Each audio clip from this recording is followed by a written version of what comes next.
أهلا بكم من جديد. نبدأ نقاشنا مع الأستاذ الدكتور إبراهيم بليث. أستاذ، كما شاهدنا في هذا الفيديو هناك تضارب في الأرقام. السلطات التونسية كانت قد صرحت من قبل أن هناك ترحيل 12,000 مهاجر غير شرعي، في حين وسائل إعلام ومنظمات حقوقية تقول أن هناك أزيد من 23,000 مهاجر غير شرعي في تونس، خاصة في جبنيانة والعامرة. في رأيك سي بلغيث، لماذا كل هذا التضارب؟ لماذا السلطة لا تريد أن تصرح بالأرقام الصحيحة؟ وفي الواقع قبل ما نبداو نحكيو نحب نوضح أنهم مهاجرين غير نظاميين، همش مهاجرين غير شرعيين. بالتالي التنقل هو حق من حقوق الإنسان.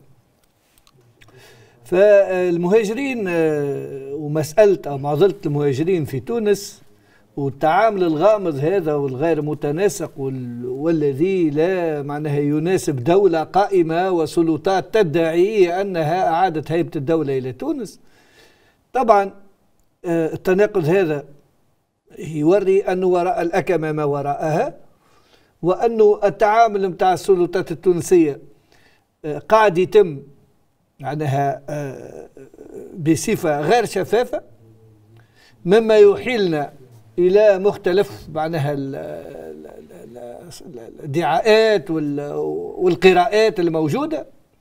وطبعا ما نجموش نعذروا دولة قائمة عندها إدارة، عندها معناها أجهزة، عندها أمن، عندها حرس، لا والله معناها تتلقى في الإعانات معناها من الاتحاد الأوروبي، وما تنجمش تعطينا بالضبط قداش فما مهاجر غير نظامي في تونس، قداش تم ترحيل البلدان الأصلية، ولو أنه نشك في 12,000، لكن حاجة باهية إذا كان فما تنسيق مع بلدان المنشأ.